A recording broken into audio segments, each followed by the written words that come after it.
Hello everyone! Samahan niyo ako ngayong gabi kumain dito sa paborito kong bulaluan. Pagkatapos ko mamamorder and dito agad si Kuya upang mag-prepare habang inaantay yung order naming bulalo.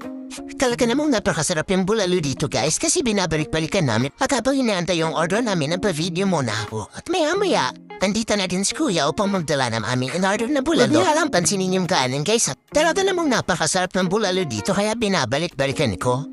At kahit kaano ako nasarapan sa kinain ko, hindi ko pa rin maiwasang ma-distract sa customer sa kabilang table na po. Talaga namang sanad na sanad yung tinero of kitsara na gamit nila. Napaka-inaintindihan. Anyway, may sure ako na kwento manan. Pero may bang kakastart ko palang minereals. As in kakastart palang wala pa isang buwan. Talagang hindi ko na-expect na maagagianlock ng beta yung mga tool. Siyempre, meron din naman mga tools na hindi pa na-unlock at hopefully soon ma-unlock na siya. At alam niyo ba after ma-unlock ng tools, mga ilang days, meron natin ako earnings, mami na. Sinushare ko lang kahit maliit lang yan. Oo, siyempre.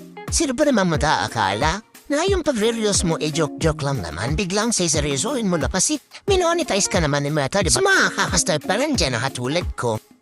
Pagpatuloy lang natin hayaan natin yung mga friends, family, or relatives na mga hindi sumusuporta sa atin, buhay nila yan, wala tayong pakialam dyan. Ba't naman galit, Mema? Bakit kaya ganun? May mga kaibigan ng kakilala tayo na lang siguro may mga tao nangingialam sa ating buhay kahit hindi naman natin kaano-ano, hindi naman natin inaano. Alam niyo yung kung sino pa yung kakilala mo or mas malapit sa'yo, sila pa yung hihila pababa. Sila yung mga taong walang bibs. Kasi nga di ba ayaw nilang humakat. Pero alam niyo, ipapatuloy niyo lang yan, baka aangat kayo dyan, wala naman akong pakay sa inyo.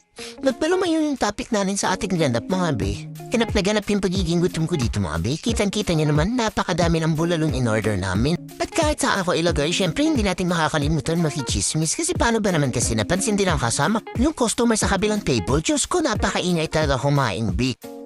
Tunog na tunog yung pinggan nila. Pero alam niyo ba, sa dami ng order namin, tara ako na atang ubus ng lahat ng to kasi nasa akin lahat. Medyo malayo kasi ito sa bahay kaya ayan, gutom na gutom mga be. Sa sobrang gutom ko, hindi ko napansin na may kalamansi at sili pala sa tabi. Panay inungkok na naman ang babaeng ito kaya ayan, makukumpleto na yung UTI mo. Enjoy now, reklamo later na naman yan. Gusto ko pa sana umorder na isa pang extra rice cut. Para masama na yung loob ng isang kurudun. Lagi nakatingin sa amin, Diyos ko po. Ang totoo kuya, nanlait ka na ba dahil sa lakas kong kumain? Balik na ulit tayo sa kwentong pagre-reels ko mga mema ko. Sorry na ang kwento.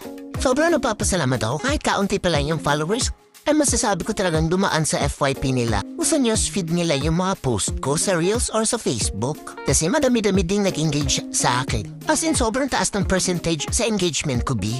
Hindi naman sa ganun kataas yung percentage niya. Mas mataas nga lang siya kung para sa na-expect ko.